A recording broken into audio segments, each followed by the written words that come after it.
Okay. So this first part, this book was like a really easy read for me. Like I felt like the pages just flipped by.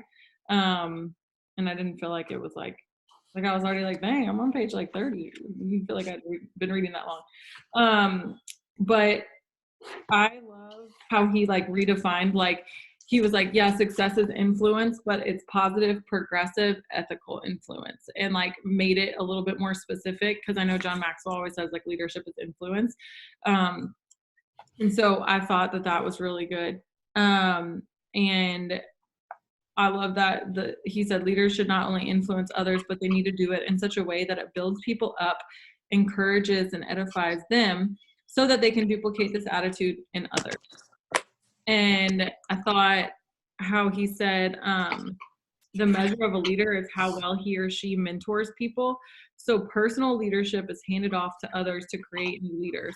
We are to develop others to continue. We are no longer around. And I was like, dang, that's so good. Kind of like that question, that we asked the other day on the leadership Zoom of like, what would you guys do, if we weren't here? Help you, what would your business look like? So that was like one of my favorite parts in the first section of the book. Tay, did you have any like parts that you felt like stood out for you? See.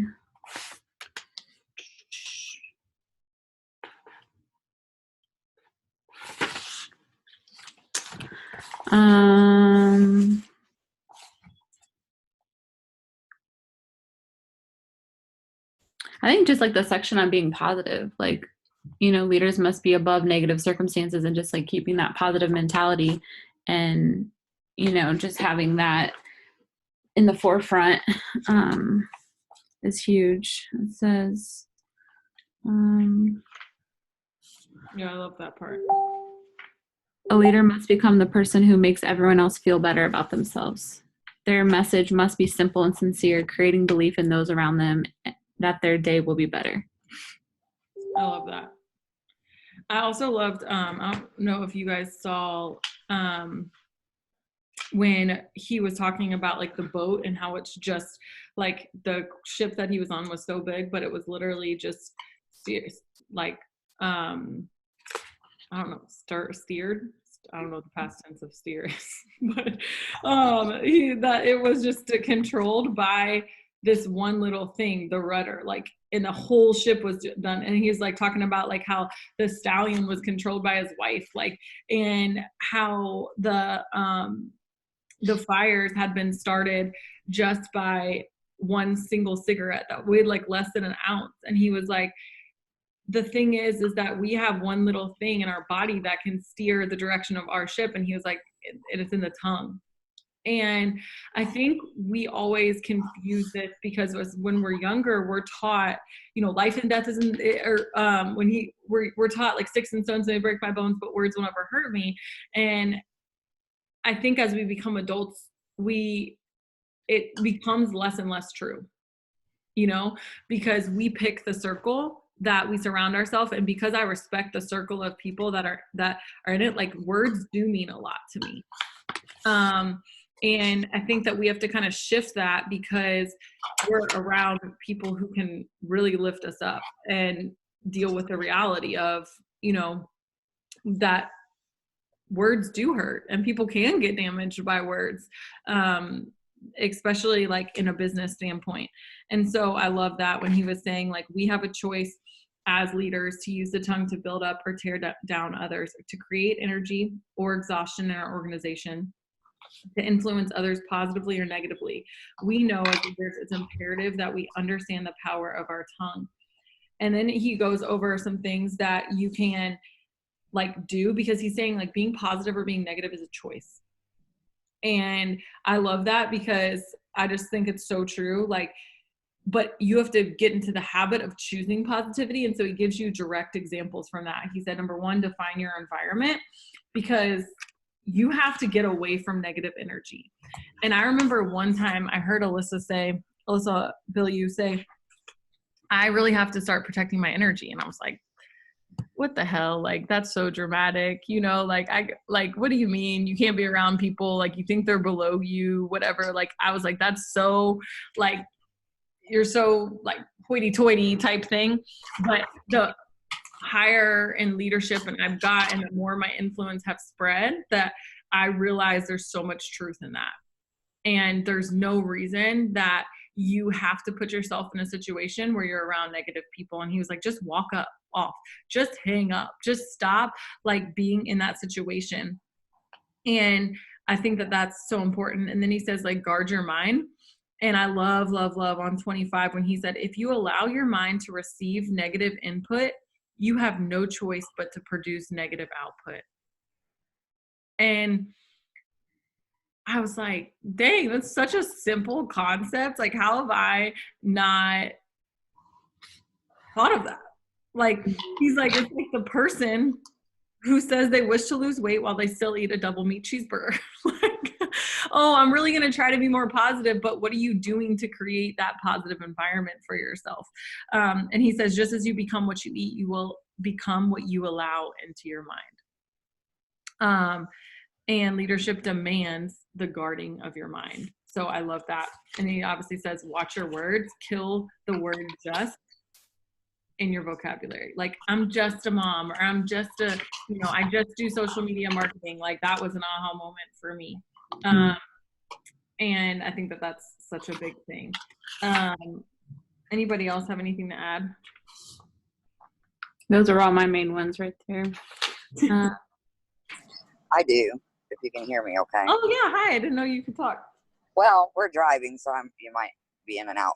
But the one thing I really, really liked in Mark's was where he talked about the college coach and then the college players, and then they went on to the NFL. You know, they weren't that great at college players, but the reason they were good at the NFL is because the emphasis was on the person rather than the plays. And that just made sense, you know, when you're leading your team, you quit focusing on your game. You know, of course, you focus on your game plan, but you need to also focus on each person. And I just thought that really sunk in with me. There were several things. Yeah, I love it. It's like so crazy, isn't it? Like, each book we've read, we're like, this book is so good. Like, this book is so good. I'm like, dang, I think just every book is good. I love the part on 28 where he said, true leaders never stop being students. If they feel like they know it all and can no longer learn anything from others, arrogance has overwhelmed common sense, and pride will be the beginning of their fall. And I was like, dang, so good. And when he said, when you're not training somewhere, someone else is, and when you meet them, they will win. And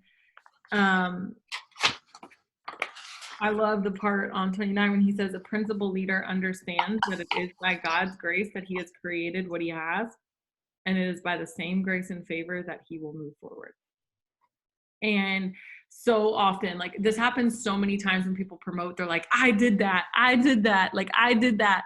And it's like, okay, but like, you partnered with God. Like, so stop thinking that like you did this, because then you're just going to rest on your past accomplishments and you're always going to disappoint yourself. Like, if you decide you want to do it by yourself, you're always going to disappoint yourself. But if you recognize that it's by God's grace, and that same grace and favor is what's going to move you to the next spot, then you'll recognize, holy crap, like, I don't have to do this alone, and I just need to continue to rely on God's grace and favor. Let's see. The 7 keys to staying progressive were really good. Read, subscribe, listen, network, mentor, teach, journal, all that stuff. And then he talked about like the 10 actions that can decrease trust. And then at the bottom of 36, I starred this one because it was so good. We often find the biggest battle for growth and expansion never lies in competition, but within the halls and walls of a company that lost its moral compass. When we take a hard look at any failure or confusion in an organization and work to discover how it happened, we have to look no further than the ethical values of leadership. Power placed in the hands of people without ethics is power that will always fail. It is no longer shocking how often leaders shoot themselves in the foot, but it is amazing how fast they can reload the gun and do it again. And I was like, dang. Like, and then he goes into the part about just no one is immune. Like, no, I've fallen to this so many times where I'm like, oh, I would never do that, or oh, I'll never, get filled with that. But I think we have to realize that each of us, and he says this, we each must realize that we have the capacity to fall into the trap of making decisions that are not ethical. And then he goes into, I love the bottom of that part when he's talking about the light and how every decision, it's almost like you're in the middle of an intersection about to go through like a yellow light. It's like, do you go or do you stop? And you have to make that decision. And a lot of those decisions will test your ethics and your character, I guess. And he was saying ethics must be a key in the mission statement and corporate culture developed by the leader. And you should decide how you respond to each of those character challenges. I love that. I love that so much. I also liked, oh, sorry. No, go ahead. I also liked, the part where he talked about the leadership is recovery and the grip, because I so related to this, because it was like emergency room doctors. That's exactly what we did in the ER. And it was, you get ready, you respond, you initiate, and then you prepare. And then I'm trying to look through my book, but I can remember the other section where they talked about, and Tay, you probably relate to this too, in like the medical field, they would teach you how to do it. You have them show you back how to do it, and then you have them show you how they teach somebody else. I forget what it was called. It was 3 things. But that's exactly what we need to be doing with our team the same way. Not just showing them and telling them and then saying, okay, go for it. We need to have them do it back to us and show us that they know what they're talking about. Then it's going to sink in. Because if you teach somebody something just like in school, they can read just to get you to pass the test, but until you apply it, it's never going to sink in. If that makes sense. Yeah. And that made me think about how I do things too. I learn all this stuff, but I don't apply it. So that was just my thought. Yeah, no, I love that. I think it's such a good way to teach people. And then at the bottom of 39, he says, each day, work to be positive, to remain constant in personal development, and to keep the culture alive that has ethics at the centerpiece. Begin each morning remembering that leadership is a gift, never to be abused. And if you implement these principles, you will have major influence on those you have been given to lead. And I think just like recognizing that it really is a gift, it really is an honor, and like, reminding yourself, like, we get to do this, we get to lead people, we get to have influence. And a lot of people, don't ever get that opportunity. So I love that part. I also love the place, 42, he says, when you get the person right, the business grows.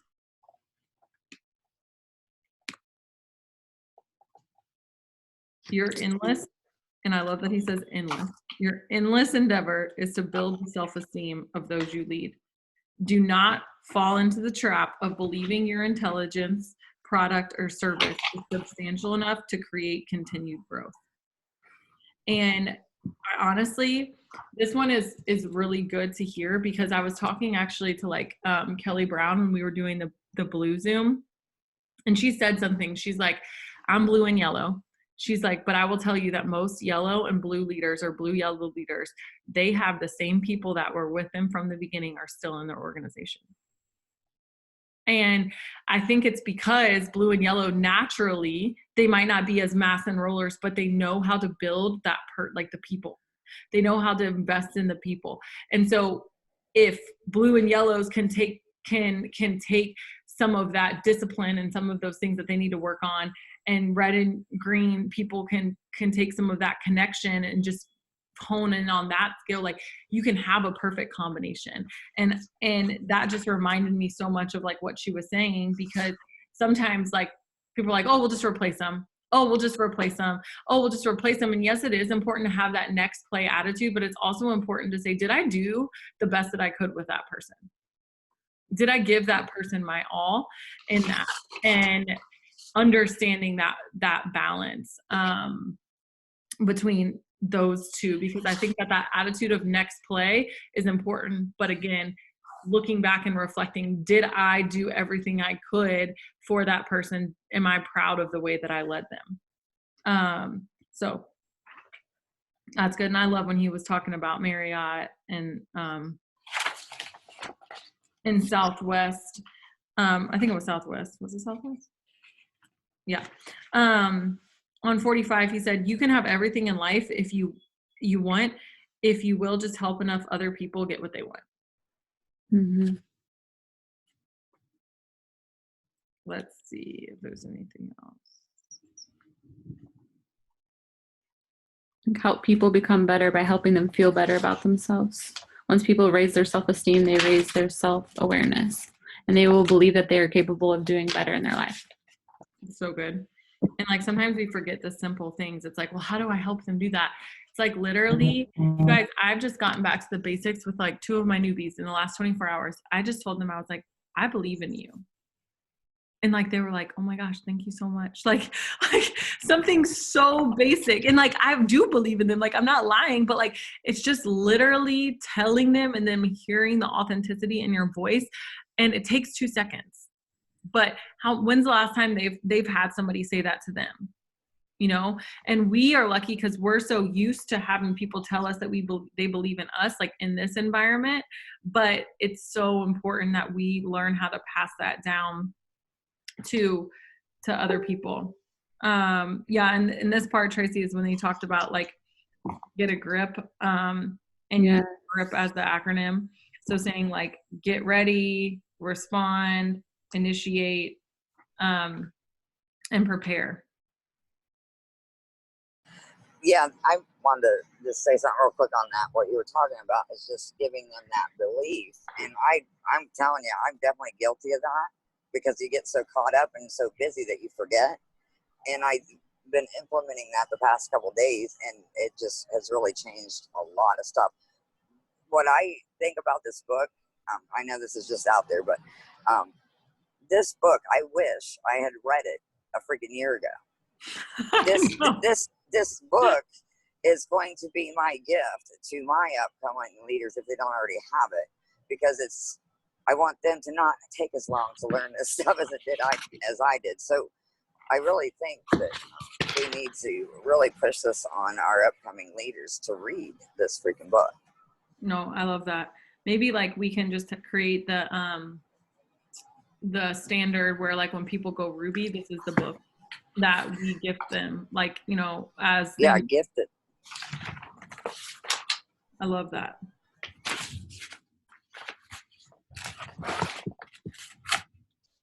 And he says, what's the secret to being strong and effective? Quicker recovery. And then, you know, getting a grip. And Tay, it's so funny how online this is, like with some of the stuff that you were covering last night, because it says followers seem to run from challenges where leaders understand challenges will come and they look for solutions. And like literally as I was reading it this morning, I was like, oh, that's funny, because I literally just put down in my notes from yesterday that you have to run towards the challenge. That's funny.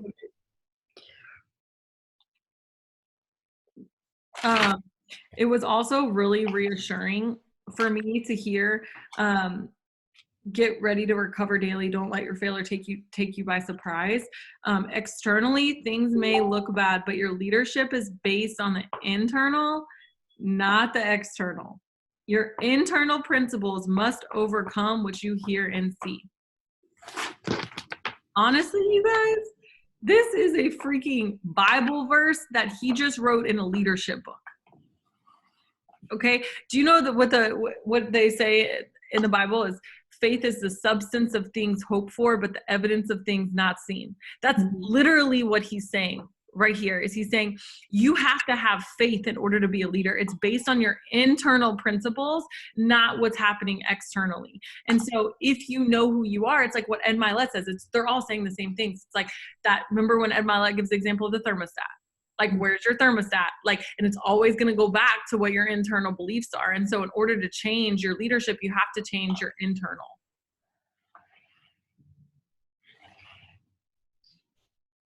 So good. That part I also need my husband to read. Because I'm like, dude, he's like, well, how are you going to get like 60,000 in volume? Like, I don't know, dude, but I know that it will happen. Like internally, I know it will happen. Okay. I'll figure it out, you know? And so really just like not getting caught up in like what's quote unquote realistic and what's quote unquote happening externally and how volume has in the past been. Like we can run all the reports, but if we continue to have faith and push forward, then like positive things happen. Yeah. Okay, let's see. What else I highlighted?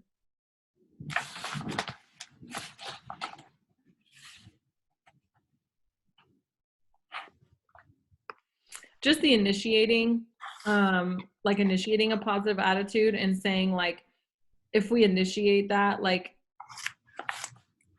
you know, he gives the example of the patient who receives a negative medical report and the brain immediately thinks death rather than life, and the body is going to break out in a cold sweat.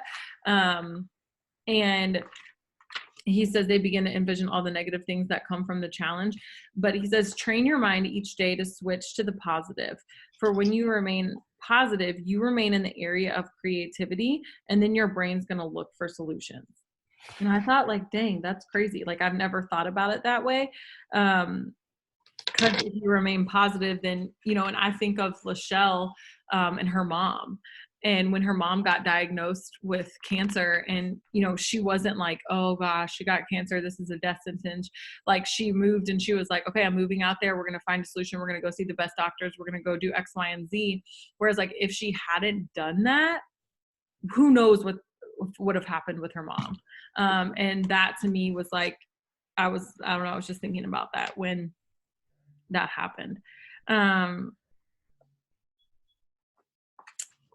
Also, this one needs to be like our motto for our team. As leaders, we can't change people, but we can create an environment that allows them to grow. Mm-hmm. Okay. So I love that. I think that that's awesome. I love when he said, meet with your key leaders a minimum of twice a year in a fun location.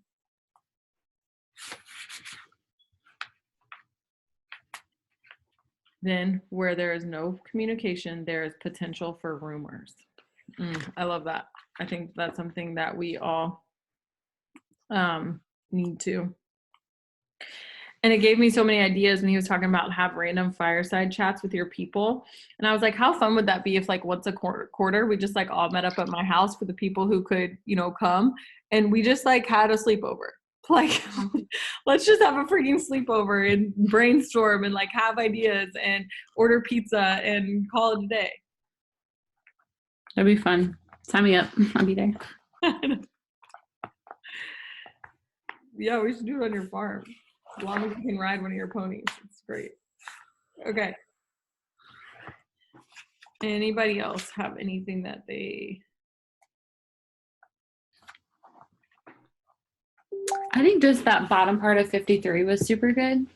Talking about if we get maximum results, we must raise the self-image of the people we lead.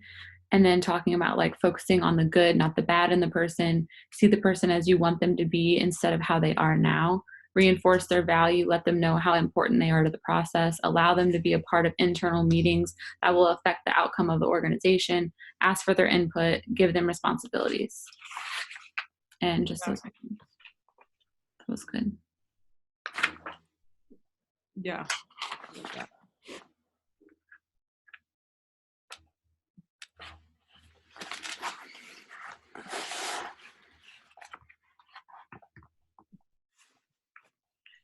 I love when I was talking about the family thing. And it reminded me of Tracy because she's always like, you guys are like my second family. And I like when he said on 55, trust, compassion, stability, and hope. These 4 words become the core for leading others. And feeling like those under your leadership, you need to feel that stability.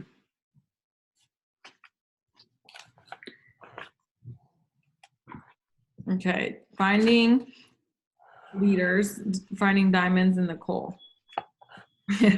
I was laughing. I was like, yeah, big question. Where do you find leaders? Wouldn't it be great to Google the word leaders and get thousands of names that have proven leaders? How about if we go to Yellow Pages and look up proven leaders? How about a black book of endless names and phone numbers of qualified leaders?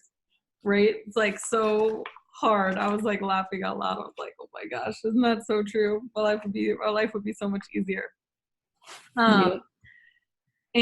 But I love when he said, I do not believe we can actually discover leaders, but I have found that leaders will discover us if we create the correct example and support system.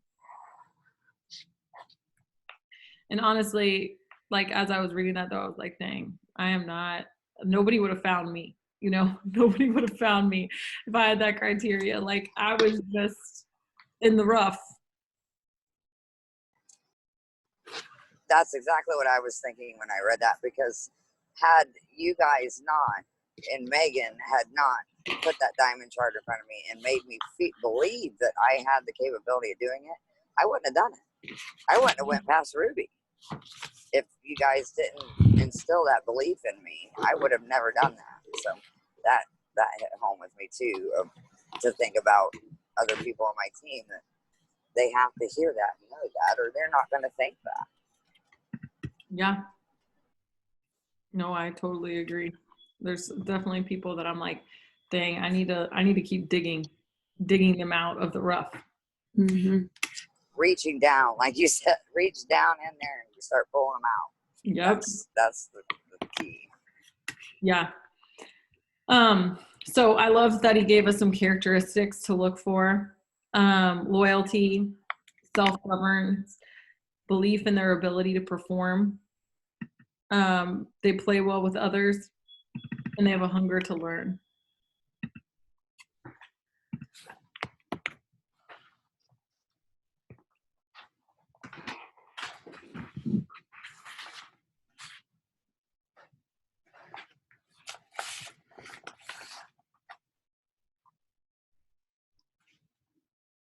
I love the questions. So funny. So much of this stuff that's like in this book is all over. Like they're like basic principles. You know what I mean? But every book that I've read has different. Like you get something different from the same principles. If that makes sense. Yeah. But I think it like goes to show you. I mean, like I've listened to Steve Harvey so many times, and he's like, every self-development book, like it's in the Bible, it comes from the Bible. And I was like, no way. Like I've learned so much from, and then I'm like, shit, like the more I learn about the Bible, I'm like, yeah, that was in there. Why don't you everybody just go read Proverbs, and it's the best self-development book there is. But I do think it's just like reassuring, and it just reminds us, like, just like people have to see something 7 to 21 times before they buy, it's almost like the same thing with us buying into that belief or that idea. Is like I've had to see so many things multiple times, like because I have to buy into that, and I have to be like, oh, I read that in other books, so maybe if those people are writing about it, it's also true. And how we can really implement it into our business. But yeah, no, I totally agree. And the thing about just like your kids, you tell them something, they're like, whatever. And then somebody else says it to them, they're like, oh yeah, that was so cool. Hello. It's the same way. But I have a feeling this book is going to be over like really fast. So what book are we reading next so I can get it ordered? And what's going to top this one? We're going to read that one that Tay brought up last night. What was it called? It's called Everyday Millionaires. Is that what it's called? Mm-hmm. Okay. And then one other thing, and I'll shut up. The Spirit to Serve, that book you talked about in there. Have you guys heard of that book? He said it's not in written copy anymore.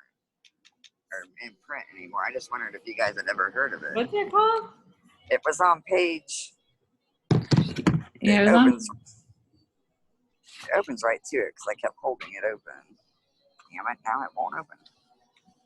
It was when he was talking about Marriott. Oh, here it is, page 43 at the bottom.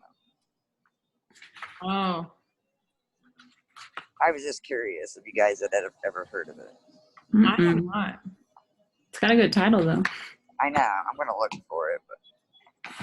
And the stuff he was saying about Marriott, I was like, dang, that's so awesome. I know.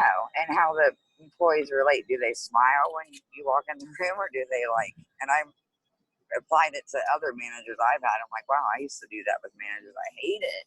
Like they walk in the room. Started thinking, does my team feel that way? Mm-hmm. I love the fish example he said on 66. He said, when you go to the fish market to buy a fish, you should always smell the head. If the head stinks, the entire fish is bad. And so is it in leadership. If the head of the company or the organization smells, it is likely the entire company or organization is dead.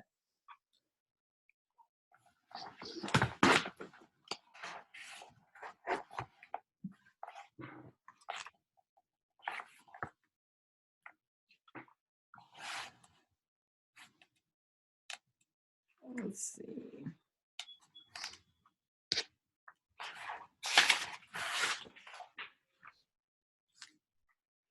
The see it, do it, teach it thing was good. John Maxwell talks about that too a lot.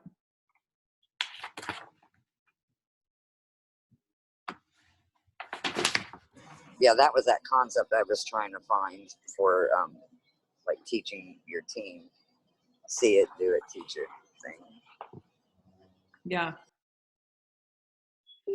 I love too that he says those who have become leaders must take responsibility to develop and coach new leaders.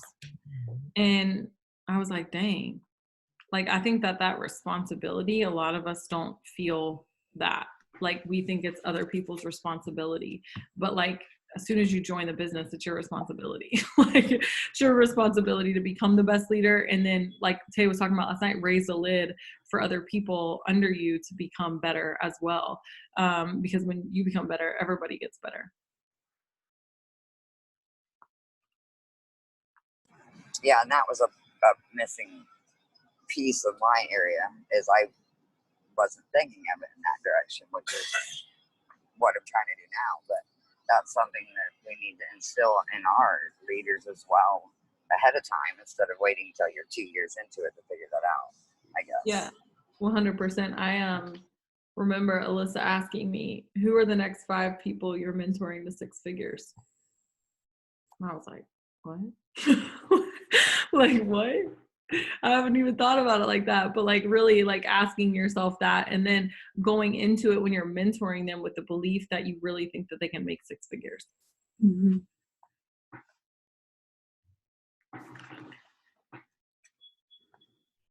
I love the distinction between teaching versus coaching.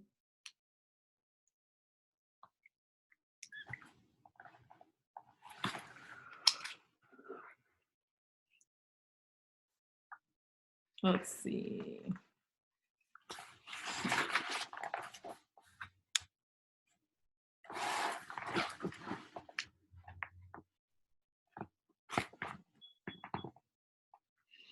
Okay, this part got me hyped about duplication requires dreams. As we move forward in the process of duplicating leaders, it's critically important that we have clear objectives. Breaking down the process and explaining the expectations creates purpose and focus. Observe successful entrepreneurs, and it becomes clear that everything they created began with a dream. And he goes on and he said, the dream is the beginning of any process. If you are currently successful, reflect back to the beginning of your pilgrimage, and you will see that what kept you going when others quit was a dream. The dream is that special place in the mind where we return to when we need to recapture the creative mood necessary to continue with our efforts seem futile. The dream keeps the creative juices flowing. The dream is the why, and when the dream is lost, we move into the area of doubt and we lose the joy of producing. Leaders cannot have doubt in their DNA. They must believe in their dreams and look for a vehicle through which to fulfill those dreams. Our life follows our vision. So if our vision is short and futile, our actions have no choice but to follow. What is your dream? What is going to keep you alive when everything else around you signals failure? What is going to keep you in that creative state of mind rather than a day-to-day survival? What is going to keep you above the naysayers and doomsayers who continue to say you can't do it?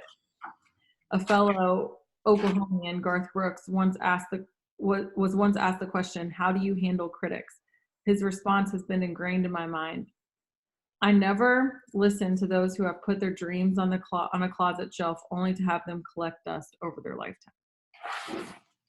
And I was like, dang, like just understanding that like we can't have that doubt and like we have to redream.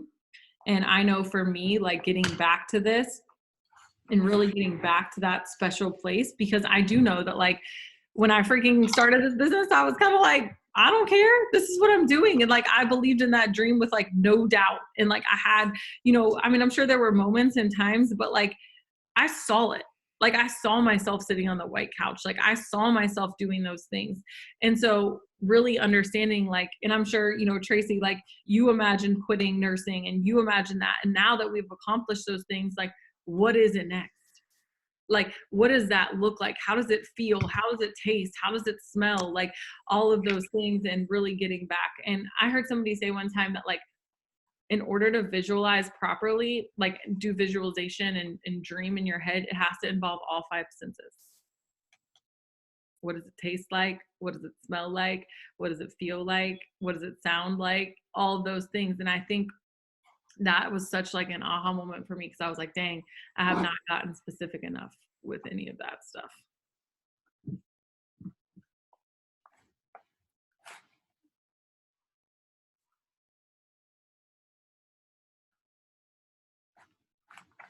Let's see.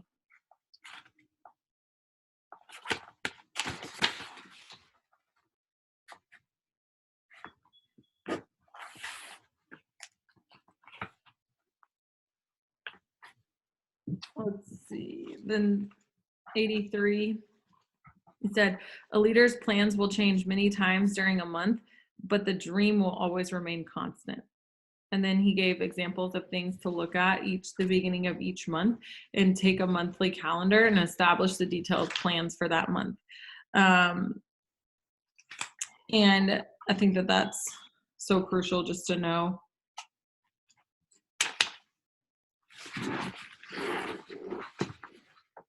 Let's see.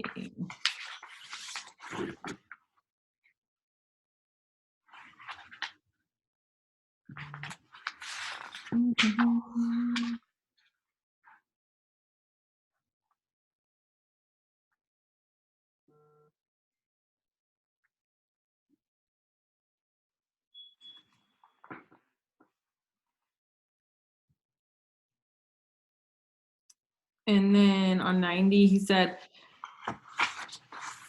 the mission statement each day should be, how do I make my people better? What tools or message can I create to add value to each person under my leadership?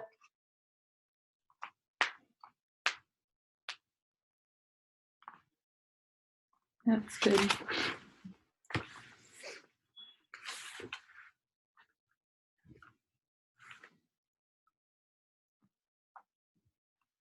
And then as he closed out this section, he said, I determined from that day forward to become a great communicator and to always have the ability to take the information I learned and to relate it to others.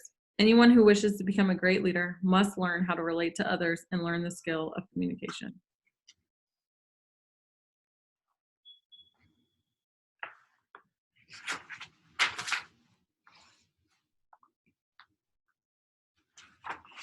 Love that. Anybody else want to add anything before we hop off? Dang, this book is going to end fast. Like, this is a 2-week book. Yeah, for real. Are we I am finishing it loving next week? this. I'm loving listening to all of this. I don't have the book yet or anything, but I'm excited to get it. But everything that you guys are talking about and saying is just amazing, not just for leadership, but also for life in general, or, you know, Mhm. positivity and being positive every day. And, you know, everything you guys were saying, much needed for, you know, just life in general, but as well as leadership. I love this. Yeah, and I think it's important to understand that, like, even he says this first thing in the book, like the first thing he says in the entire book is leadership is not a title or a position. And he gives the example, just like Tay did last night, like the most difficult position associated with leadership is being a mom. And just understanding that, like, it's going to, like, being a better leader is going to help you in life, not just in this business. And you can really apply these principles to everything. So yeah, I think we should just, I mean, we did, what do we do, 90 pages? We can just finish out the book. I think it's only 60 more pages. Yeah. 67. I just want to say real quick that I am so proud of Melanie and Carrie for being on this. Yes. And I know Haley's got the book and she's reading it because her and I talked about it this morning. And I am going to purchase the book. Carrie, I think you've already got it, but I'm going to get Stacy and Melanie a copy because I really think, and I'm really going to push Stacy to get on this because I think this is going to help everybody. But you guys made my whole day by seeing you two on here.